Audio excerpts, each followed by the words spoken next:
आकाशवाणी नागपूर. समृद्धी शनिवारे आपल्याला ठळक बातम्या देत आहे. विधान परिषदेच्या नागपूर विभागीय पदवीधर मतदारसंघासाठीच्या प्रारूप मतदार याद्यांची प्रसिद्धी आज करण्यात आली असून या मतदार यादीवर येत्या 11 डिसेंबरपर्यंत हरकती आणि दावे स्वीकारण्यात येतील. त्यानंतर 12 जानेवारी 2026 रोजी यादी प्रसिद्ध करण्यात येईल, अशी माहिती नागपूर विभागाच्या विजयलक्ष्मी बिद्री यांनी आज पत्रकार परिषदेत दिली.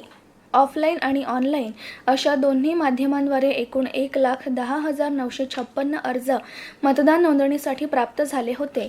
त्यापैकी 1,07,215 अर्ज मंजूर करण्यात आले आहे. केंद्रीय कृषी मंत्रालयाच्या अंतर्गत अमरावतीच्या गोंडखैरी येथील क्षेत्रीय जैविक आणि प्राकृतिक शेती केंद्र RCONF द्वारे येत्या 5 डिसेंबर शुक्रवारला जागतिक मृदा दिनाचे औचित्य साधून नैसर्गिक शेती संदर्भात एकदिवसीय कार्यशाळा आणि प्रात्यक्षिकाचे नागपूरच्या सिव्हिल लाईन स्थित NDRF अकॅडमी येथे सकाळी 11:30 वाजता आयोजन करण्यात आले आहे. या कार्यशाळेचं उद्घाटन नागपूरचे जिल्हाधिकारी डॉक्टर विपिन इटनकर यांच्या हस्ते होणार आहे.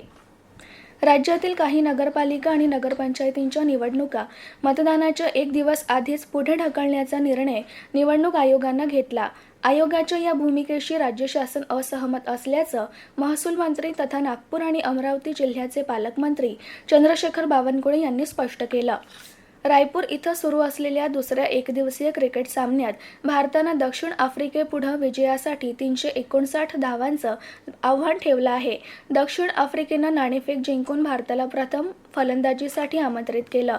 शेवटचं वृत्त हाती आलं तेव्हा दक्षिण आफ्रिकेच्या 36 षटकांत 3 बाद 231 धावा झाल्या होत्या. आज नागपूर येथे कमाल तापमान 28.4 डिग्री सेल्सिअस आणि किमान तापमान 11.4 डिग्री सेल्सिअस तर सर्वात कमी किमान तापमान भंडारा इथं 10 डिग्री सेल्सिअस नोंदवण्यात आलं. याबरोबरच हे ठळक बातमीपत्र संपलं. यापुढील ठळक बातमीपत्र उद्या सकाळी 10:58 प्रसारित होईल. नमस्कार.